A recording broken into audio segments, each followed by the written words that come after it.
nabo umncane Nkosi kodwa bezulwini akubukwanga ngobuncane bami. uNkulunkulu omhle bonile kufanele kube khona ongithuma kona.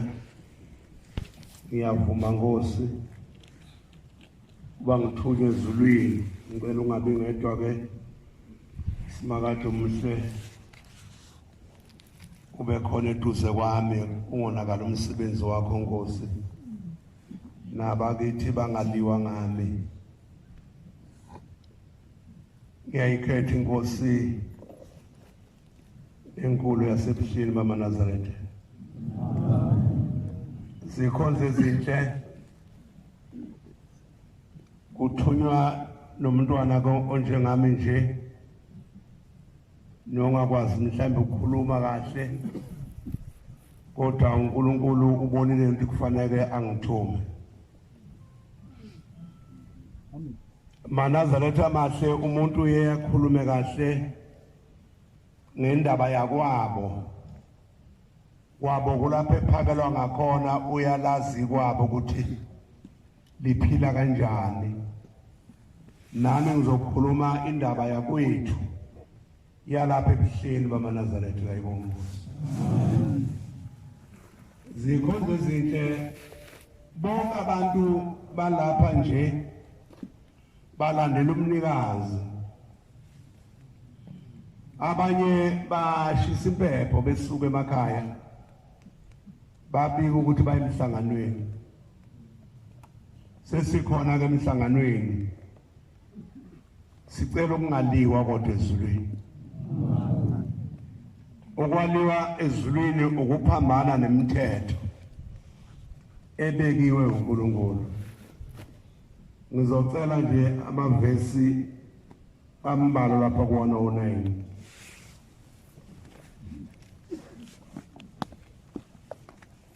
Mina nonke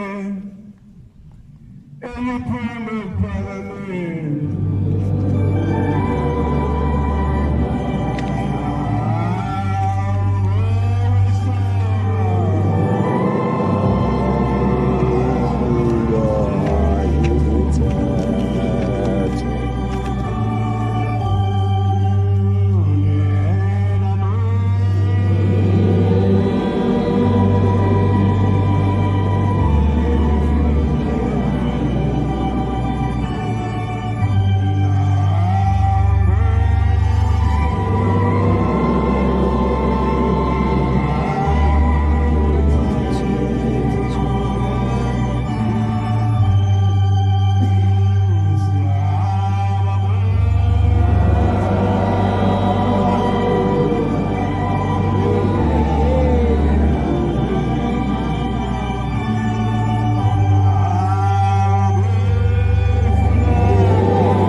Ngiyabonga abantwana bakaNkulunkulu, Inkosi yosibusisa.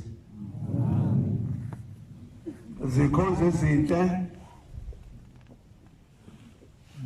siphambi komnikazi uNyazi lwezulu. Singamakhosi nemindeni yethu. Uthi uNkulunkulu ngolunye usuku ebhale eBhayibhelini uthi asenza abantu basifuze. uGenesis 1:26 ukuze babuse phezu kwako konke lokhu akudalile uNkulunkulu. Ukhona uncube uGenesis 1:26.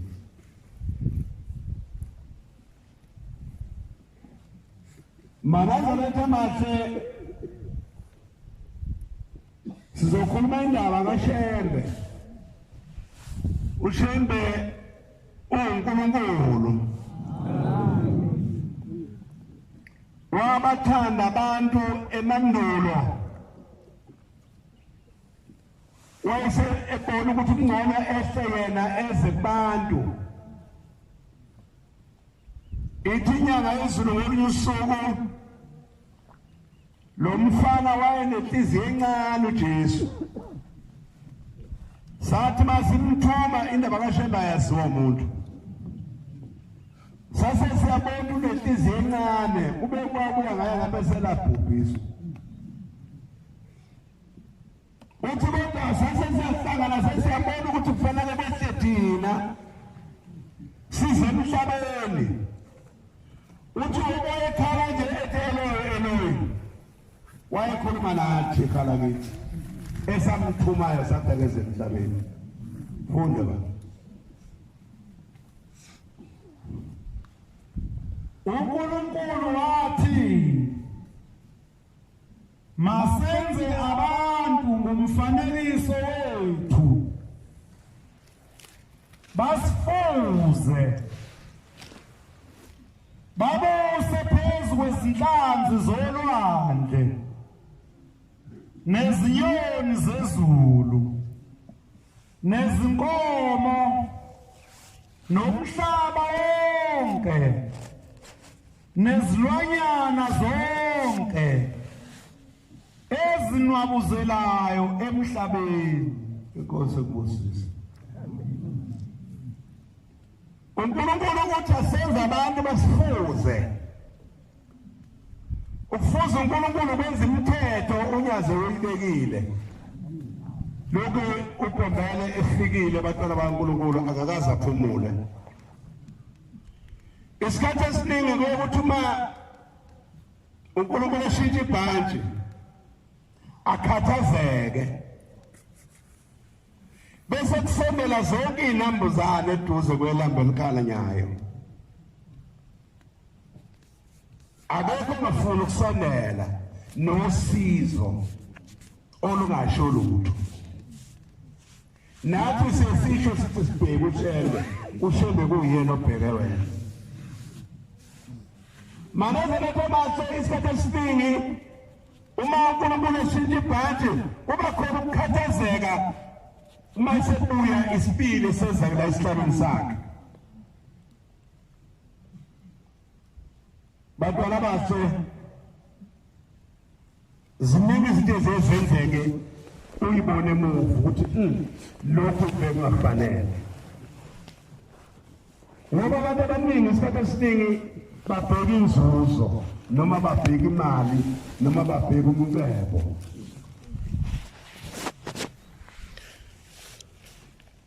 Muzofundela lapha kuDeuteronomy 6 uqala ku1 ugcine ku9. Amen. Amen.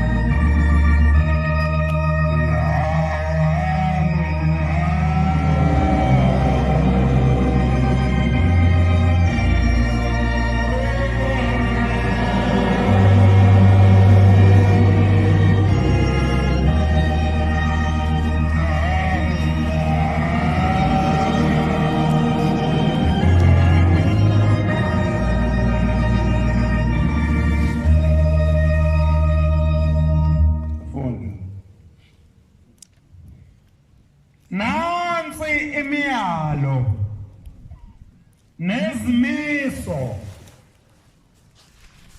nezahlulelo uJehova uNkulunkulu wenu ayala ukuba nifundiswe khona nikwenze ezweni eniyakulo ukulidla ukuze umesabe uJehova uNkulunkulu wakho ugcine zonke izimiso zakhe nemiyalo yakhe engikuyala ngakho wena nendodana yakho nendodana yendodana yakho zonke izinsuku zokuhamba kwakho kwandiswe imihla yakho. 3 Yizwake Israel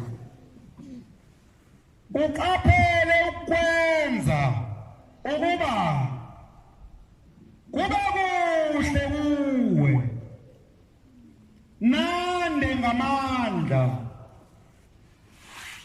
njengalokho uJehova uNkulunkulu oyihlo wakuthembisa khona ezweni elivame ubisi nezinyosi. Inkosi kuze. Amen. Makaze bethe bahlela uNkulunkulu lapha eMbeka.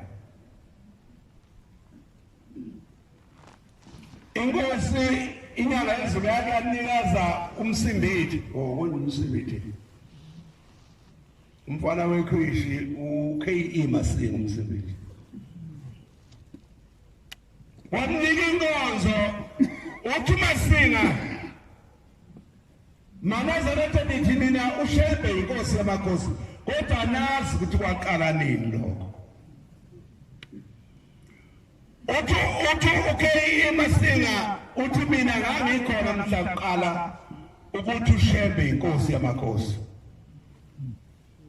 Uthi kumhlazana umafukuzela ebhizi ngonyama yawadla amahlahla ezoyikhombisa uShembe uthi kunomuntu oxakile la.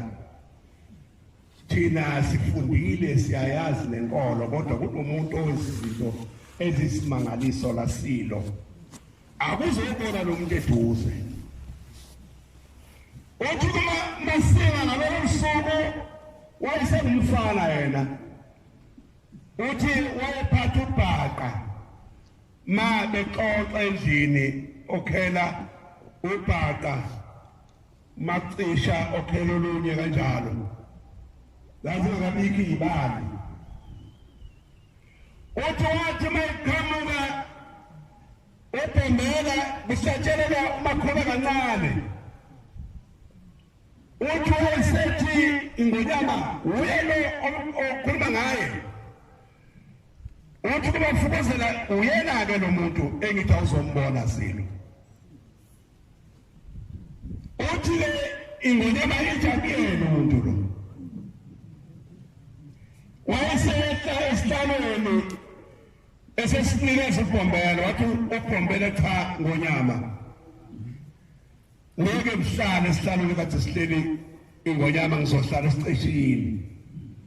Uthi base basibanga isihlalo uthi ngonyama yathi cha Shembe ngicela ukuthatha isihlalo uhlale kuso yimi ngizohlala esiceshini. Uthi nobhombela kasho njalo. Uthi wayesezithi ngonyama mina ngiyinkosi la emhlabeni kodwa wena uyinkosi yamakhosi ngoba uyinkosi lapha nasezulwini. Uthi isithi-ke indlamhlathi inkosi kubusise mntanami yasiyahlala wasekulanda esinye isihlalo basebehlala bobabili. Manazaretha mahle wakhuluma uMasinga ikhonza ezinhle.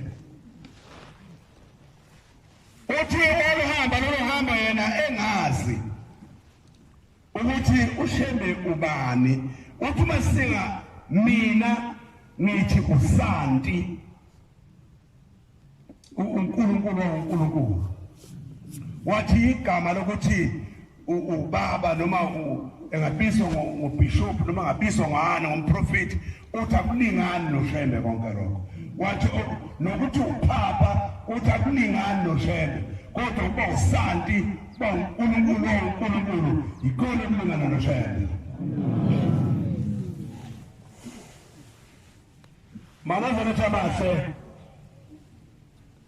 ngiyimjayela ukugijima mangithunyiwe sheshe ngibuye la ngithunywe khona angazi ke ikhonzo zinhle kuthi konke thina siyambona yini ukuthi ubani ngoba usuku uNkulunkulu uyakwazi ukuyifihla phakathi kwabantu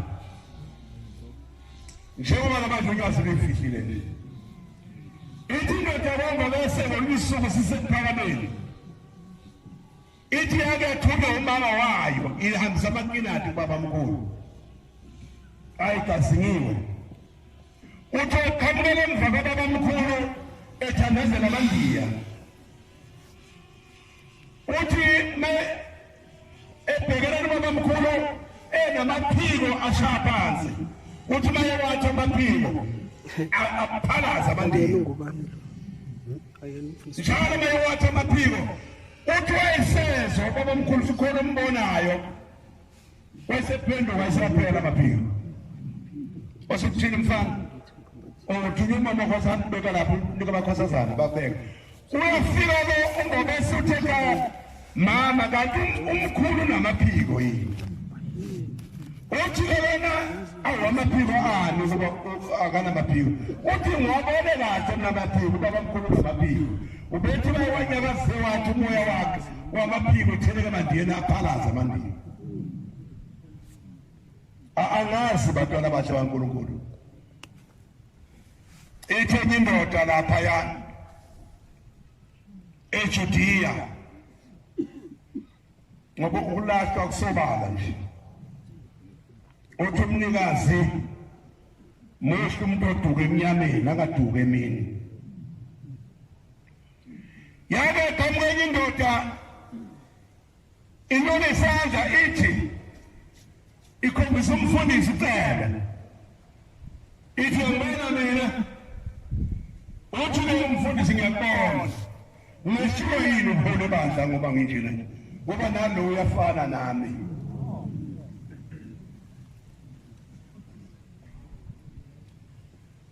mana zona thamase angazi noma isono siyaphela yini ngokunikelelwa kanye ngoba umoya wabe bekhona izolo mhlawumbe sekhona ababe neminyango yabo ethi umnyango wami lo angazi besiyavuka leminyango mana zona thamase ngithi mina hawu uthini uthi usilaze lulu izandla angazi inyama yathi yafana kodwa uShembe akafani nomunye umuntu ethi inkosi yamakhosi ilanga mina ibumbe kabumba thina alikazi ukubumba omunye umuntu akazi mayifanisa noNyazi ukuthi konje ibumba lakini liyafana yini nenabo uShembe uma usuka ekhaya uthi uzehleni bese ufika lapha uzobheka izinto efanele ukungena nengafanele ukungena lokini nina ekhaya usubona abafanele ukuhlala ehlalweni nabangafanele ukuhlala ehlalweni mina zalethe singalahlwa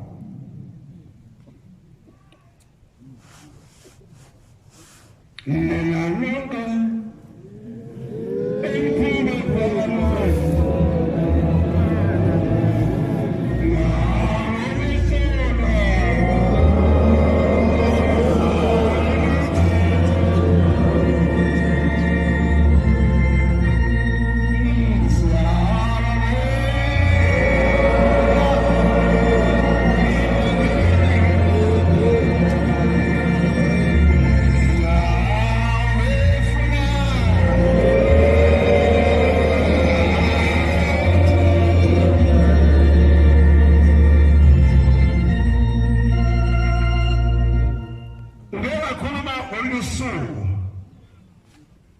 ngithi baba bathengisa uthingo kaJehova luthengiswa ababekhona kwalana indoda kwamalimela akazi obaba basazi loluda indoda kwamalimela yayisuka khona wathi uzolungisa indlela yokuhamba kaKhosi lomba la ngoba usuku kunomkwela umuntu oyiphethe uhlelo ngokunkosana uNyathikazi uthi unkosana uNyathikazi akekho umuntu ngaphandle kwababa omncane shinyanga izulu kodwa wathi 1 2 3 wathi sefela lihambe uNyazi wathi uthingo liyele kusale khuphuka omunye emva kwakhe angazi noma wayebala lapho yini kodwa indaba iletha kithi Manazareth ithile siqala ukuthi wena ufanele kanti isona lokufanele uyisho obona kufanele awusiye kodwa baba wena noma ngafana nobaba wami kodwa uyena baba Manazareth amahle asingangeni endlini yakwaShembe ngoba kasiyazi indlu yakwaShembe ngiyakwaShembe nje kodwa asicabange ukuthi wafika kanjani la ekhaya uyazi bakhona abantu abanye bafika ngenhlanhla yokuthanda umgidi abanye babona amanazareth emahle abanye bafika begula abanye bafika benakho konke ukucabeka kodwa cabanga ukuthi wafika kanjani ubuke lokho wena kuphela bese ucabanga ukuthi kade mhlanga ngihamba ngiyohamba ngayiphi indlela ngizoya lapha kuyiwa khona ngoba phambili munye khona uNyazi lezulu lengona sayikhuza lapha Manazareth ayikazi ingathi phindwe kabili sisakhuluma nomunye phambilini kudala omkhulu kakhulu ngithi niyabona mase beqala ukudidizela ngithi yabona ingcwele esayikhuza lapha thina ngazi ngathi hawu ubani uphethe ikhamera ekhanya ngisho ukubalelilana kuthi uNyazi lezulu lapha Manazareth amahle kaNkulunkulu lengcwele esayikhuza la yana ukuphelelisa uNyazi lezulu kayibongozi hayi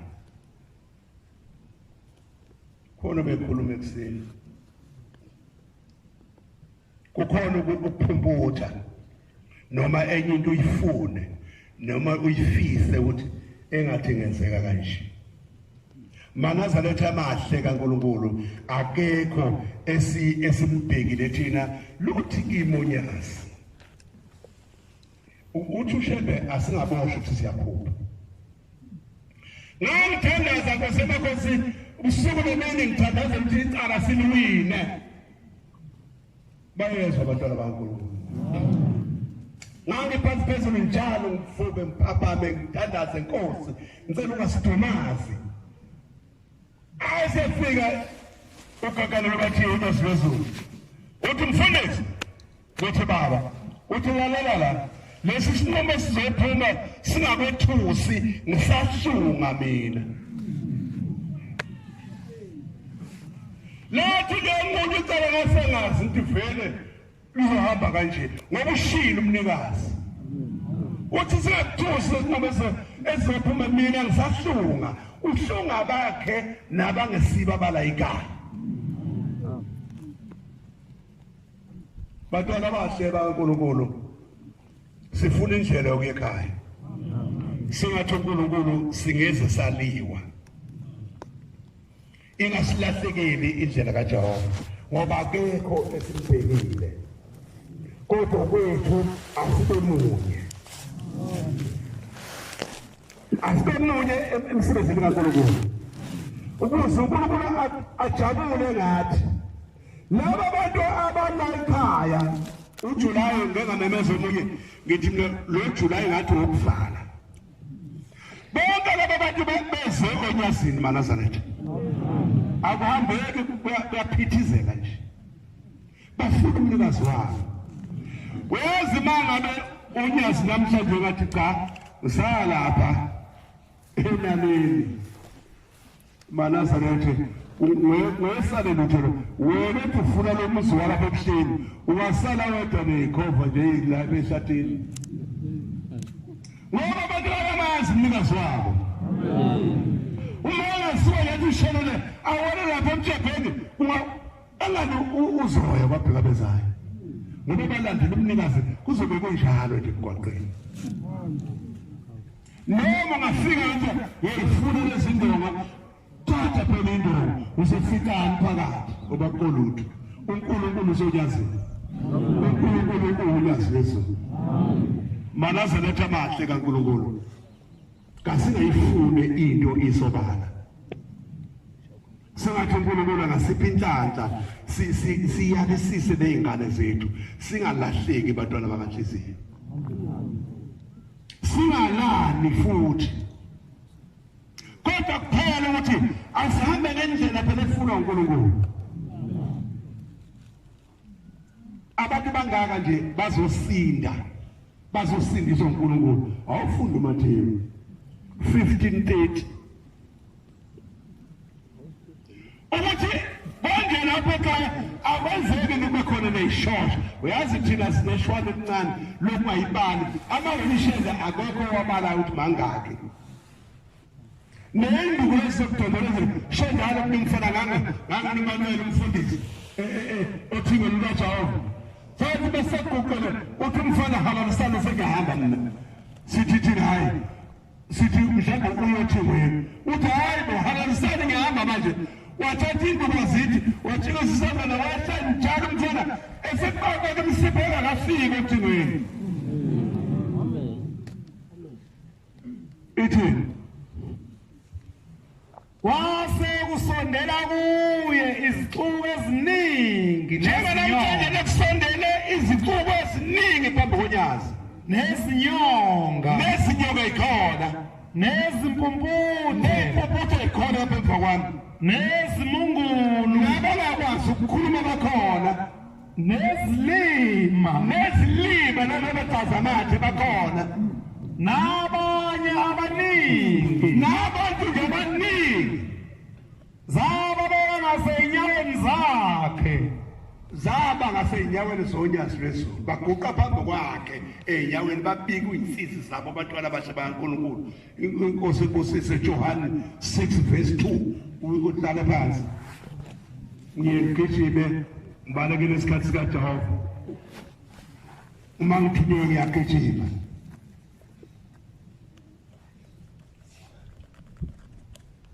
samlandela isicuku esikhulu lesicuku esikhulu ebengikhuluma ngaso esigcwelele kuze kwashona lezazi sasilandela umnikazi uNyazi wezulu ngokuba ngani babebona isibonakaliso azenzayo kwabagulayo inkosise babebona ibonakaliso azenzayo kubantu abagulayo beshiya ama-wheelchair abo bavuka bamlandela uNkulunkulu khoza zinhle sewuhlala phansi yazi bezulu loNkulunkulu lapha kithi ngiyacela nje uNkulunkulu angisize ingane zami zonke zimlandele uSimakade kunomfana ohlehla kancane kodwa akaphuze kabhima ngenzifo kodwa uyavilapha nje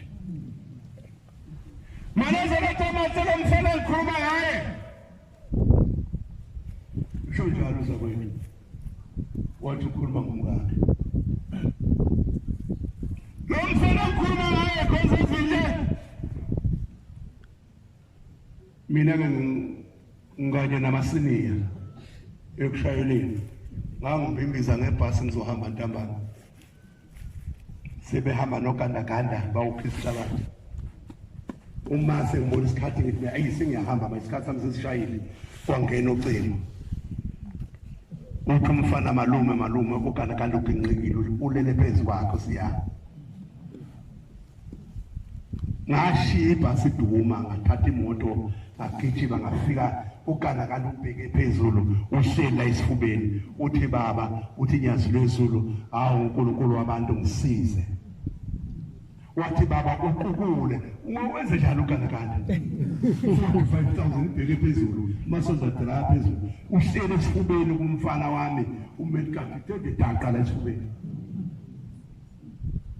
uthi baba uqukule ngizokala wenze njalo ngaye alosa ngathatha imali ubhebele sekumnyama ngafuna ujeke ngangathi izokwenza njani ngamemeza ngafuna itshe ngazama ubeka ujeke uyakhala umfana uthi awunyazi lwezulu awu uNkulunkulu wabantu besize baba ungakushiyi ngathi ingane yami izofela phambi kwami ngayaluza manaze lethe ngathi ma ngizama ukujeka uphela ngathi mnene wakhala kakhulu mfana unqamule umzimba Shembe uNkulunkulu uNyazi lwezulu. Amen. Angazi wasala inyanga ezingaka esibhedlela. Inyanga nje iningi noma iminyaka ngazi. Wanqamba amapayipi wanqamba indawo yokuchitha amanzi waye ebhola nje eceleni ngizama ukuchitha amanzi. Bantwana bathi baNkulunkulu nami nomeze iphungele ihle ngathi uNkulunkulu ukuze ingane yami ifele phambi kwami kuphela. Wanazalethwa kahle nethuba kakhulu sisesibonisweni engangibika nje inkingana zami ngathi ngiyasuka lutho uNyazi wemfundisi ngithi Nkosi yamakhosi uthi usenjani lo mfana wakho walinyasa ugana kanti nethuka kakhulu ngoba ngangazi ukuba uhleli nje wasizonke lezi zinto uthi usenjani lo mfana walinyasa ugana kanti awushende uNkulunkulu uNyazi lwezulu ngathi baba uyase uthi kodwa uyakwazi ukugcolela mayokha esinteni khulu kakhulu kulo mfana ngithule uyohamba nangawo loganakani nangemoto uyihambela ngase akasena lutho umntana nami ngicela uNkulunkulu ambuyise nje ngeyibopho zothandwa ngathi thatha nasi intondolo yakho uyoko yazini icelo manaza lekamase kunile singakhuluma uNyazi lwezulu esekwenzile sho njalo sizokukhuluma sendlala phansi yakwaNtshembeni lapha komhlabelingana uthi mfundisi awukahle utheleza kithi komhlabelingana bithi nokwenza njani Christ afikile uNyazi uthi kulesisheke sesibekwe sentombazana sesizocelela ukuphila uthi wathi makusuka udumo uthi uhlangabeza uNyazi uthi isisheke sesisona ethuba lisabheka kubo bathi mbambene nale balala bamkoshe beqansite sesekhaya akwenze njani uthi hayi mina ngibona abantu besuka wathi umuntu uhlaleleni mina phansi umuntu besuka yena ehalele sesibhele eqala kabheke ekhaya manazalethe mahle sifunani hayi musana ukubuka inyama ukufana kwayo inyama ukashilo uNkulunkulu ufuna mbe wazi masina kubona uNyazi kulubani ephinde isondelela kodwa uzifihlile hayi musukubuka ke wena musuthi umuntu uyazi ngelinye ilanga uNkulunkulu bayifihla into yakho uyifihla ngisho esikodini nawe nje mawufihla into yakho uyifihla esikodini uyazi kusekhona abafundisi basesentwalweni abanye basengomeni abanye basashaye induku lapha ubafihlile uNkulunkulu uyazi obalanda nini musucabanga wena ukuthi yebo uyamazi lo ukuthi ubeshaya induku usucabanga ukuthi namanje ngisashaya induku hayi ngiyamfundisa phela manje angitshayi uNkulunkulu wayefihlile lapho mfuthe khona musukuthatha lento ongayazi usuyifanisa neyizolo bantwana bahle khoza zinhle ngithunyiwe luvalo kwemene lokuthi ngifuna ukukhoza ngiyemgijime nje ngibuyela ngithunywe khona sengathi uNkulunkulu akasenza singaliwa ikhonzo ezinhle Umningi ngabe ngiyacela nathi semaphepheni la kahulumeni iBhayibheli kodwa hayi ngoba isiyephosa Nkosi Ngibalekela isikhathi sakho Nkosi ngingaze ngijeze ezulwini singathi uNkulunkulu ngasiphi inhlanhla yokuba silotshwe kunoJulayi ikhona into efuneka siyifune nathi ukuyifunda konje noJulayi ngabe khona nomunye ongizawuthola uJulayi mhlawumbe wokugcina lo uphila yenza kahle umntwana kaNkulunkulu ngoba mhlawumbe wokugcina lo uphila bonga lentando yokuphila kwakho kodwa uyeke ukwenza izinto eziphambene noNkulunkulu ngoba uzolahlwa usekho lapha nganene uNkulunkulu muhle Nkosi yasezulwini isandla sakho singcwele phezu kwezandla zonke baba ngiyacela Nkosi yamakhosi ukubuyisela esihlangeni sasezulwini Inkosi yobusisa izwilayo amen Siyabonga amazwi omnandi zofika umfundisi wenkosi Inkosi izimbusise